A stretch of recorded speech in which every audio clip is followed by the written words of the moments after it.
Hello good morning students મિત્રો આપણે last લેક્ચરમાં વર્તુળાકાર ગતિ નો ફર્સ્ટ પાર્ટ પૂર્ણ કરેલું છે જેમાં આપણે સમક્ષિતિજ વર્તુળાકાર માર્ગ માટે વાહનની મહત્તમ સલામત ઝડપ v મેક્સિમમ નું સૂત્ર મેળવ્યું જે હતું વર્ગમૂળમાં μs rg રાઈટ। હવે આપણે તેનાથી આગળ વધીએ છીએ અને જોઈએ છે ચેપ્ટર નંબર 5 ની લાસ્ટ ઇમ્પોર્ટન્ટ થિયરી। મિત્રો લાસ્ટ લેક્ચર ની જેમ આજના વિડિયો લેક્ચરમાં આપણે જે ક્વેશ્ચન ભણવા જઈ રહ્યા છીએ એ ક્વેશ્ચન પણ પરીક્ષાની દ્રષ્ટિએ ખૂબ જ ઇમ્પોર્ટન્ટ છે રાઈટ। તો દરેક વિદ્યાર્થી મિત્રો ખાસ અલગથી તૈયાર કરવો આ ક્વેશ્ચન, કારણ કે પરીક્ષાની દ્રષ્ટિએ ખૂબ જ ઇમ્પોર્ટન્ટ છે, જે અંદાજિત 4 થી 5 માર્ક્સમાં પરીક્ષામાં પૂછાઈ શકે તેમ છે રાઈટ। તો આપણે સ્ટાર્ટ કરવા જઈ રહ્યા છીએ ચેપ્ટર નંબર 5 નો લાસ્ટ ક્વેશ્ચન, જે છે ઢાળવાળા વર્તુળાકાર માર્ગ માટે વાહનની મહત્તમ સલામત ઝડપનું સૂત્ર।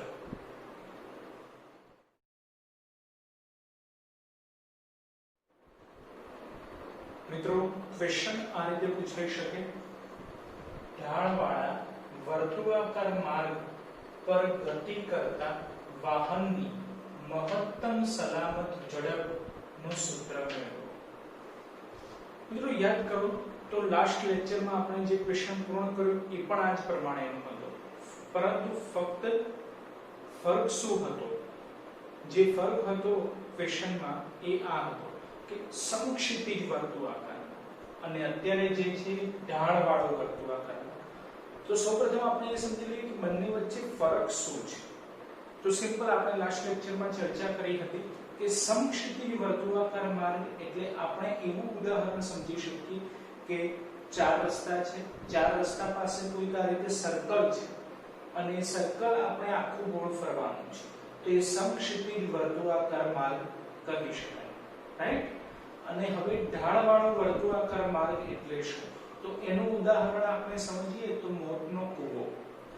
તમે મેળામાં ગયા હો તો મેળામાં કેટલીક વખત આપણને મોતનો કૂવો જોવા મળે છે, તે મોતનો કૂવો એ ઢાળવાળા વર્તુળાકાર માટે બેસ્ટ ઉદાહરણ છે, જે તમારે આ રીતે સમજી શકવાનું કે આ રીતે સેજ એક ત્રાસો ઢાળવાળો માર્ગ છે બરાબર, પણ સાથે માર્ગ કેવો છે? વર્તુળાકાર છે, એટલે આખું ઢાળ આ રીતે આમ વર્તુળાકાર છે, એ રીતે તમારે સમજવાનું છે બરાબર। એટલે ઇમેજિન કરો કે ઢાળવાળો આવો વર્તુળાકાર માર્ગ આખો ધ્યાનમાં લો, ઢાળવાળો વર્તુળાકાર માર્ગ, તો મોતનો કૂવો બનશે રાઈટ, ખ્યાલ આવે છે?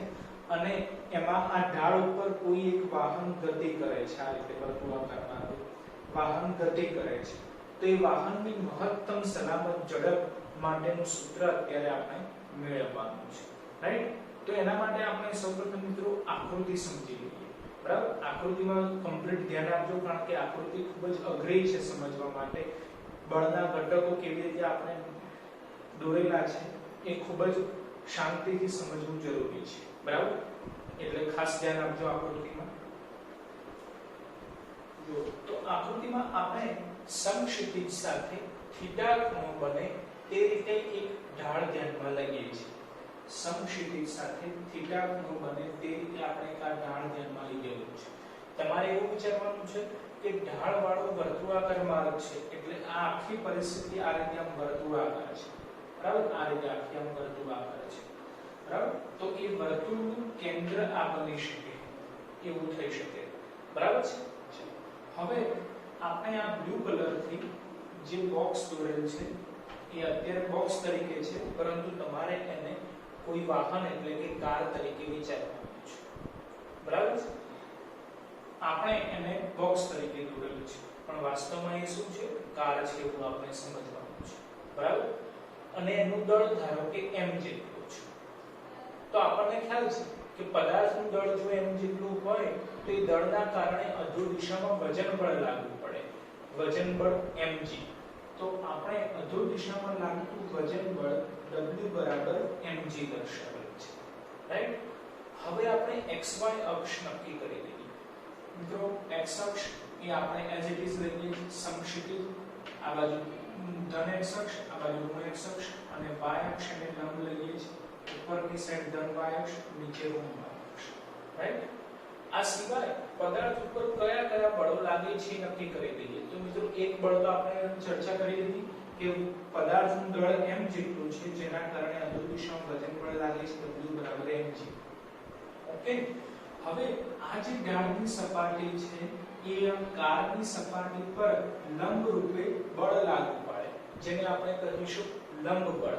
તો તમે જોઈ શકો છો બ્લુ કલરથી આપણે લંબ બળ m દર્શાવેલ છે, બરાબર? અને આ કાર એ આ પ્રમાણે વર્તુળાકાર માર્ગે ગતિ કરે છે. તો કારના ટાયર અને આ ઢાળવાળો માર્ગ એ બંને વચ્ચે ઘર્ષણ બળ પેદા થશે, રાઈટ? તો એ ઘર્ષણ બળ પણ આપણે આ બ્લુ કલરથી દર્શાવેલ છે સ્મોલ f વડે, જે ખાસ યાદ રાખવાનું છે મિત્રો કે કેન્દ્ર તરફ લાગુ પડે છે, રાઈટ? કેન્દ્ર તરફ આપણે f એટલે કે ઘર્ષણ બળ દર્શાવેલ છે, રાઈટ? તો આપણને ખ્યાલ આવે કે અત્યારે કાર ઉપર એટલે કે પદાર્થ ઉપર ત્રણ બળો લાગી રહ્યા છે. વજન બળ W બરાબર mg, લંબ બળ કેપિટલ N અને ઘર્ષણ બળ સ્મોલ f. તમે જોઈ શકો છો કે ત્રણેય બળો આપણે બ્લુ કલરથી દર્શાવેલા છે, તમને ડાયરેક્ટલી ખ્યાલ આવી જાય એટલે.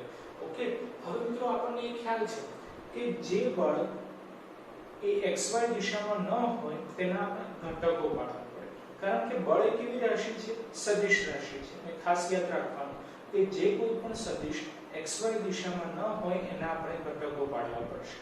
ઠીક છે? તો જુઓ W બરાબર mg વજન બળ, બોલો y અક્ષને સમાંતર છે માટે એના ઘટકો ન પડે. ઓકે, હવે જોઈએ લંબ બળ. લંબ બળ m, તો તમે જોઈ શકો છો x દિશામાં પણ નથી, y દિશામાં પણ નથી. તો લંબ બળ m ના આપણે મિત્રો બે ઘટકો પાડવા પડશે. બે ઘટકો પાડવાના તો આપણે અગાઉ કીધેલું છે કે જેના પણ ઘટકો પાડવાના હોય એને આપણે પરિણામી સદિશ તરીકે લેવો પડે. એટલે લંબ બળ n સદિશ જે છે એના ઘટકો પાડવાના, તો આ બ્લુ કલરનું જે સદિશ આપણને દેખાય છે એને આપણે પરિણામી સદિશ તરીકે લેવો પડે. અને ચેપ્ટર નંબર 4 માં આપણે સદિશોના સરવાળા માટેની ત્રિકોણની રીત ભણી ગયા, એનો એપ્લાય કરવાનું. પહેલા સદિશના શીર્ષ ઉપર બીજા સદિશનું પૂછ ગોઠવવું જોઈએ. પહેલાનું પૂછ અને બીજાના શીર્ષને જોડવાથી પરિણામી સદિશ મળે, રાઈટ? એટલે જે બે સદિશો જે સદિશ છે એનો આપણે ઘટક પાડીએ તો એ ઘટકો પરસ્પર લંબ હોવા જોઈએ. પરસ્પર લંબ છે ધેટ મીન્સ કે xy ડિરેક્શનમાં હોવા જોઈએ, રાઈટ? તો જુઓ આપણે આ લંબ બળ n ના બે ઘટકો પાડી દઈએ છીએ. એક ઘટક x અક્ષને સમાંતર અને બીજો ઘટક y અક્ષને સમાંતર. જુઓ તો x અક્ષને સમાંતર જે સદિશ છે એને આપણે પહેલો સદિશ કરી દઈએ અને y અક્ષને સમાંતર જે સદિશ છે એને આપણે બીજો સદિશ કરી દઈએ. તો હવે જુઓ પહેલા સદિશના શીર્ષ ઉપર બીજા સદિશનું પૂછ ગોઠવાયેલું છે, પછી પહેલાનું પૂછ બીજાના શીર્ષને જોડવાથી પરિણામી સદિશ મળશે, રાઈટ? તો ખ્યાલ આવ્યો? આ લંબ બળ m જેના બે ઘટકો x દિશામાંનો ઘટક અને y દિશામાંનો ઘટક, બંને ઘટકો પરસ્પર લંબ છે. બંને ઘટકો અલગથી દેખાય એટલે આપણે રેડ કલરથી દોરેલા છે. ઓકે, એ લંબ બળ n ના બે ઘટકો છે. હવે જો આ ખૂણો થીટા હોય તો આ ખૂણો પણ થીટા થાય. કેવી રીતે? તો મિત્રો યાદ કરો, આપણે અગાઉ વાતચીત કરેલી છે કે બે રેખાખંડો વચ્ચે જે ખૂણો રચાય એ જ ખૂણો તેમને દોરેલા લંબ વચ્ચે રચાય. આ સેન્ટેન્સ યાદ રાખવાનું તો આ ખ્યાલ આવશે. જુઓ તો આ બ્લેક લાઈન છે, ખાસ ધ્યાન આપજો. આ બ્લેક લાઈન છે, બોલો એને લંબ આપણે આ રેડ લાઈન કહી શકીએ. આ બ્લેક લાઈન કઈ અક્ષને સમાંતર છે? x અક્ષને. અને આ રેડ લાઈન કઈ અક્ષને સમાંતર છે? y અક્ષને. બોલો બંને પરસ્પર લંબ હોય. ઠીક છે, ઓકે. ચલો નેક્સ્ટ આગળ વધીએ કે આ જે બ્લેક લાઈન છે એને લંબ, બોલો આ બ્લુ લાઈન છે, આ બ્લેક લાઈન એને લંબ આ બ્લુ લાઈન. ઓકે, તો હવે આ બંને વચ્ચે જે ખૂણો હોય એ જ ખૂણો આ બંને વચ્ચે પણ હોય, થીટા. ઓકે, બોલો તો n નો થીટાની પાસેનો ઘટક cos થીટા અને n નો થીટાની સામેનો ઘટક sin થીટા, બરાબર? તો y અક્ષને સમાંતર જે ઘટક છે એ છે n cos થીટા અને x અક્ષને સમાંતર જે ઘટક છે એ છે n sin થીટા. તો લંબ બળ n ના બે ઘટકો ખ્યાલ આવ્યા. એ જ રીતે હવે ત્રીજું બળ ધ્યાનમાં લઈએ. ત્રીજું બળ છે ઘર્ષણ બળ F. જુઓ તો એ પણ x કે y દિશામાં નથી, તો ઘર્ષણ બળ F ના પણ બે ઘટકો પાડવા પડશે. સેમ એ જ રીતે જે રીતે આપણે લંબ બળના બે ઘટકો પાડે એ જ રીતે ઘર્ષણ બળના પણ બે ઘટકો પાડી દઈએ છીએ. શું કરવાનું કે ઘર્ષણ બળ F સદિશને પરિણામી સદિશ તરીકે વિચારવો પડે અને સદિશોના સરવાળા માટેની ત્રિકોણની રીત એપ્લાય કરવાની. પહેલા સદિશના શીર્ષ ઉપર બીજા સદિશનું ભુજ ગોઠવવું જોઈએ. પહેલાનું ભુજ અને બીજાના શીર્ષ ને જોડવાથી પરિણામી સદિશ મળે. એટલે કે ઘર્ષણ બળ F ના જે બે ઘટકો મળશે પરસ્પર લંબ હોવા જોઈએ, એટલે કે xy ડિરેક્શનમાં હોવા જોઈએ. રાઈટ? તમે જોઈ શકો છો આકૃતિમાં એ બંને ઘટકો પણ આપણે રેડ કલરથી અલગથી હાઇલાઇટ કરેલા છે. આ ઘર્ષણ બળ F એનો x દિશામાંનો ઘટક અને એનો y દિશામાંનો ઘટક. તમે જોઈ શકો છો આ x દિશામાંનો ઘટક, આ y દિશામાંનો ઘટક બંને પરસ્પર લંબ છે અને પહેલા સદિશના શીર્ષ ઉપર બીજા સદિશનું ભુજ ગોઠવાયેલું છે. પહેલાનું ભુજ બીજાના શીર્ષને જોડવાથી પરિણામી સદિશ મળશે. ઓકે, આપણું ટ્રાયેંગલ ખ્યાલ આવી ગયો. હવે થીટા ક્યાં નક્કી કરવાનું? તો એના માટે આપણી જોડે સેન્ટેન્સ છે કે બે રેખાખંડો વચ્ચે જે ખૂણો રચાય એ ખૂણો તેમને જોડેલા લંબ વચ્ચે રચાય. રાઈટ? તો આ ખૂણો થીટા છે, તો મિત્રો આ ખૂણો પણ થીટા થાય. કેવી રીતે? તો એ જ સેન્ટેન્સ પ્રમાણે જોવાનું છે તમારે. જો આ બ્લુ લાઈન ને લંબ આ બ્લુ લાઈન થશે. જો ફરીથી આ લંબ બળ n ની બ્લુ લાઈન અને ઘર્ષણ બળ F ની બ્લુ લાઈન. બોલો, બંને બ્લુ લાઈન પરસ્પર લંબ છે. ઓકે, પછી આ n cos θ અને F cos θ. બોલો, બંને ઘટકો પરસ્પર લંબ છે કે નહીં ચેક કરો. કયો ઘટક? તો F cos θ. બોલો, કઈ અક્ષને સમાંતર છે? x અક્ષને સમાંતર. અને n cos θ. બોલો, કઈ અક્ષને સમાંતર છે? y અક્ષને સમાંતર. તો આ x અક્ષને સમાંતર, આ y અક્ષને સમાંતર. બોલો, પરસ્પર લંબ જ હોય. ઓકે, તો આ ખૂણો થીટા હોય તો આ ખૂણો પણ થીટા થાય.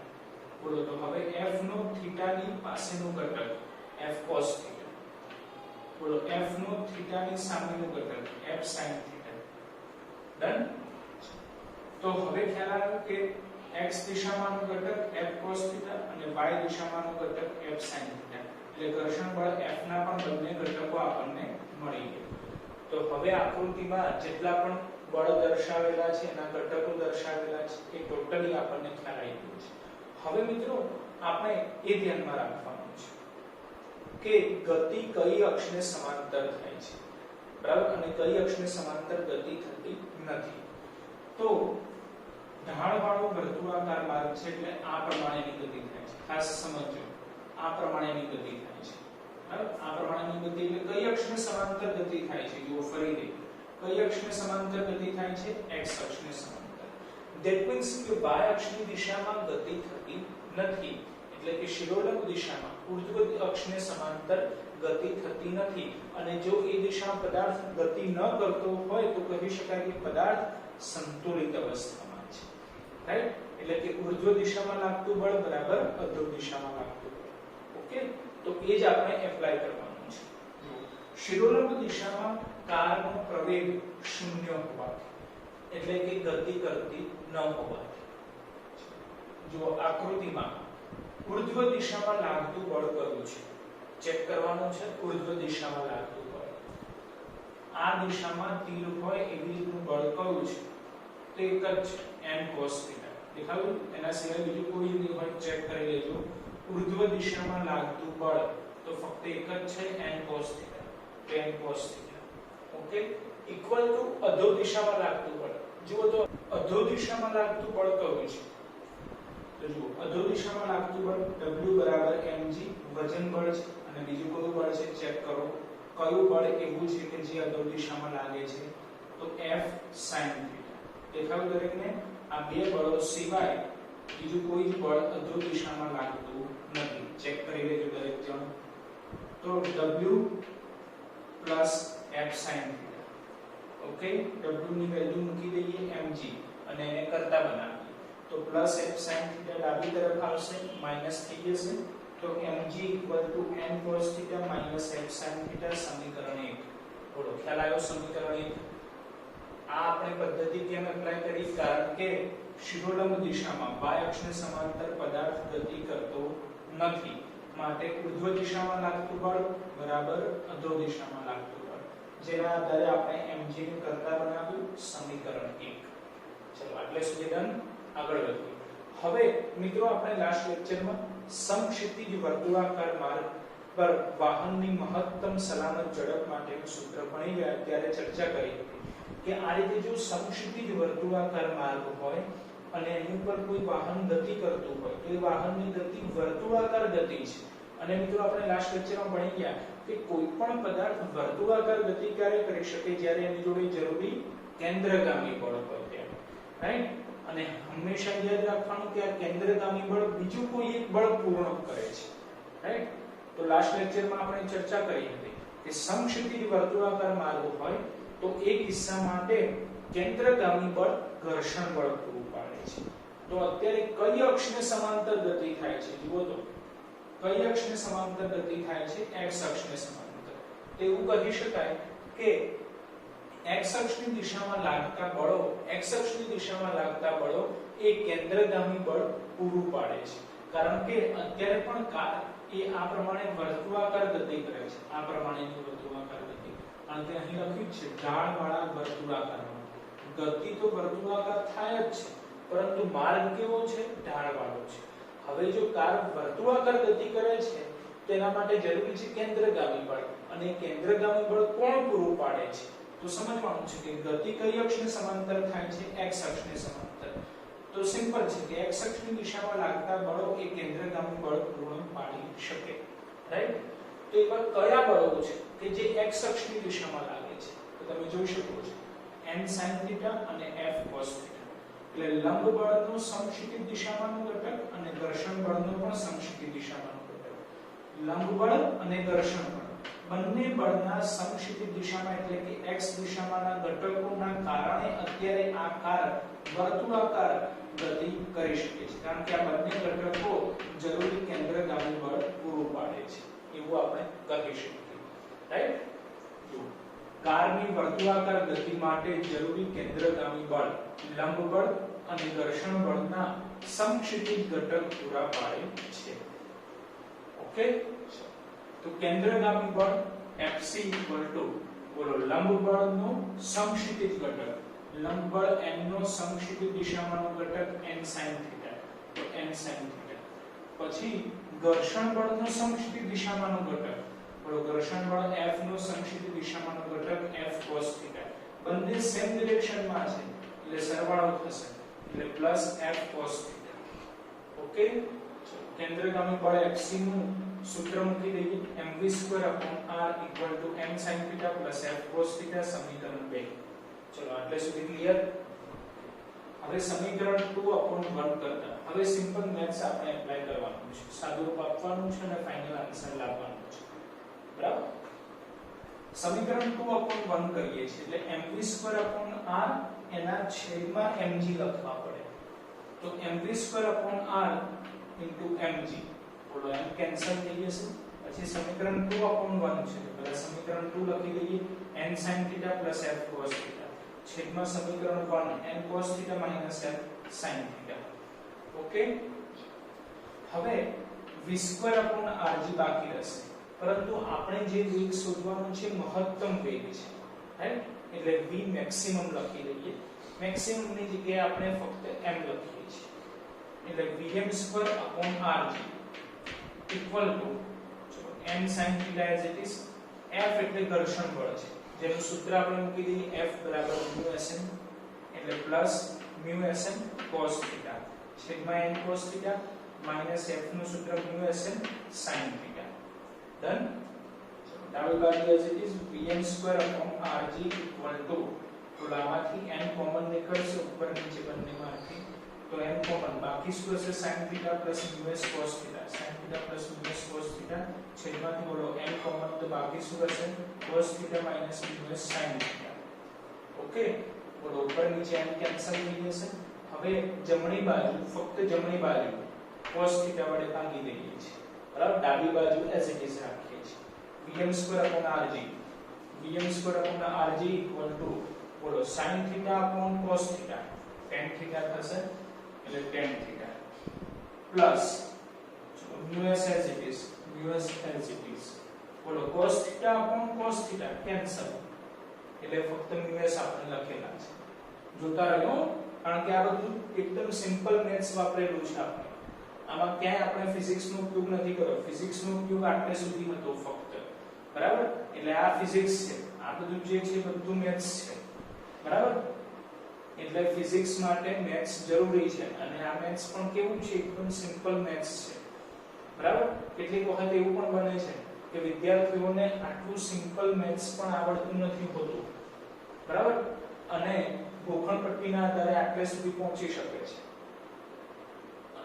જે જરૂરી છે ફિઝિક્સ, એ ફિઝિક્સ ગોખણપટ્ટીમાં પતાઈ દે છે, અને બાકીનો જે ભાગ છે મેથ્સ વાળો એ રહી જાય છે, બરાબર? એટલે આવા સિમ્પલ સ્ટેપના માર્ક્સ કપાઈ જાય છે, એ ખાસ ધ્યાનમાં રાખવાનું છે, બરાબર? એટલે tan θ + us છેદમાં જુઓ તો cos θ upon cos θ, બોલો 1 થઈ જશે, minus us as it is, જુઓ sin θ upon cos θ, બોલો tan θ થઈ જશે. ઓકે, આપણે vm શોધવાના છે, તો સિમ્પલ એને કરતા બનાવો, પરંતુ vm સ્ક્વેર છે એટલે વર્ગ દૂર કરવાનો, તો સામે વર્ગમૂળ આવી જશે. vm ને કરતા બનાવો તો rg સામે જશે, એટલે vm = rg સામે ગયા, પણ આ વર્ગ છે એટલે સામે વર્ગમૂળ આવી જાય, તો વર્ગમૂળમાં rg આપા દૂર કરી દઈએ, તો us + tan θ, us + tan θ છેદમાં 1 - us tan θ, જે થશે સમીકરણ 1. મિત્રો આ સમીકરણ 1 દાખલા માટે યાદ રાખવાનું. ઢાળવાળા વર્તુળાકાર માર્ગ પર વાહનની મહત્તમ સલામત ઝડપ માટેનું સૂત્ર Vmax = વર્ગમૂળમાં rg into us plus tan theta upon 1 minus us tan theta. ખ્યાલ આવી ગયો? ઓકે. કેટલીક વખત ક્વેશ્ચન આટલે સુધી પણ પૂછાય 4 માર્ક્સમાં, બરાબર? અને વધારાનો ભાગ આટલો એડ પણ કરવો હોય તો એ પણ આપણે કરી શકીએ છીએ, બરાબર? જો આખું ક્વેશ્ચન પણ પૂછાય 5 માર્ક્સમાં, બરાબર? જે રીતનો પરીક્ષામાં ક્વેશ્ચન પૂછાયેલો હોય એ પ્રમાણે આપણે આન્સર લખવાનો. ફક્ત આટલે સુધીનું જ ક્વેશ્ચન હોય, આ જે ક્વેશ્ચન છે એટલે સુધીનું જ ક્વેશ્ચન, તો આપણે આન્સર લખવાનું છે સમીકરણ a સુધી. ઓકે. પણ જો ક્વેશ્ચનમાં પાછળ જોઈન્ટ કરેલું હોય કે ઓપ્ટિમમ સ્પીડ નું સૂત્ર પણ મેળવો, તો આટલો પાર્ટ એડ કરવાનો, બરાબર છે? ખ્યાલ આવે છે? ઓકે. તો હવે ઓપ્ટિમમ સ્પીડ નું સૂત્ર કેવી રીતે મેળવી શકાય એ આપણે ધ્યાનમાં લઈએ છીએ. તો મિત્રો સિમ્પલ એક કિસ્સો ઉમેરવાનો છે કે આપણે જે માર્ગ લીધેલો છે, જો એ માર્ગ લીસો હોય તો ધેટ મીન્સ કે માર્ગ લીસો છે એટલે એમાં ખરબચડી સપાટી નથી, અને ખરબચડી સપાટી નથી તો ઘર્ષણ બળ 0 હોય, અને ઘર્ષણ બળ ન હોય તો ઘર્ષણાંક 0 હોય, રાઈટ? એટલે રસ્તો કેવો છે? લીસો છે, એટલે ઘર્ષણાંક કેવો થઈ જાય? 0 થઈ જાય. બસ આ કન્ડિશન યાદ રાખવાની છે. રસ્તો લીસો હોવાથી us = 0. સમીકરણ a માં us ની જગ્યાએ 0 મૂકી દઈએ તો vm = વર્ગમૂળમાં rg, us ની જગ્યાએ 0 plus tan theta છેદમાં 1 minus us ની જગ્યાએ 0 મૂકી દો તો 0 ગુણ્યા tan theta એટલે 0 થશે. ચલો 0 લખવાની જરૂર નથી. તો હવે આ v maximum છે, પણ મિત્રો યાદ રાખો જ્યારે આ કન્ડિશન એપ્લાય થાય ત્યારે આ v maximum જે છે એ બની જશે vo, એટલે કે optimum speed. vo optimum speed, જેનું સૂત્ર આ પ્રમાણે થશે vo = વર્ગમૂળમાં rg, 0 લખવાની જરૂર નથી એટલે tan theta છેદમાં 1 લખવાની જરૂર નથી, તો vo = વર્ગમૂળમાં rg tan theta, જે થશે સમીકરણ 2, જ્યાં vo શું છે તો ઓપ્ટિમમ સ્પીડ છે. એટલે મિત્રો જો ક્વેશ્ચનમાં વધારાનું પૂછેલું હોય કે ઓપ્ટિમમ સ્પીડ નું સૂત્ર મેળવો, તો આપણે આટલો પોર્શન વધારાનો ઉમેરવો પડે, જે થશે vo = વર્ગમૂળમાં rg tan theta. જે કઈ રીતે કન્ડિશન માટે યાદ રાખવાનું કે જો રસ્તો લીસો હોય તો us = 0 થાય. આ કન્ડિશનના આધારે ઓપ્ટિમમ સ્પીડ નું સૂત્ર આપણે મેળવી શકીએ છીએ. ઠીક છે? ખ્યાલ આવી ગયો આજનો ક્વેશ્ચન? તો મિત્રો આ સાથે જ આપણે ચેપ્ટર નંબર 5 નું થિયરી પોર્શન પૂર્ણ કરીએ છીએ. હવે આપણે નેક્સ્ટ લેક્ચરમાં છેલ્લો ટોપિક આપણે જે સર્ક્યુલર મોશન નો આજનો પાર્ટ 2 વિડિયો અને અગાઉનો પાર્ટ 1 વિડિયો, આ બંને વિડિયોમાં જે સૂત્રો મેળવ્યા દરેક સૂત્રોને લગતા ઉદાહરણ અને સ્વાધ્યાયના દાખલા તેમજ નીટની પરીક્ષામાં પૂછાયેલા MCQ સોલ્વ કરીશું.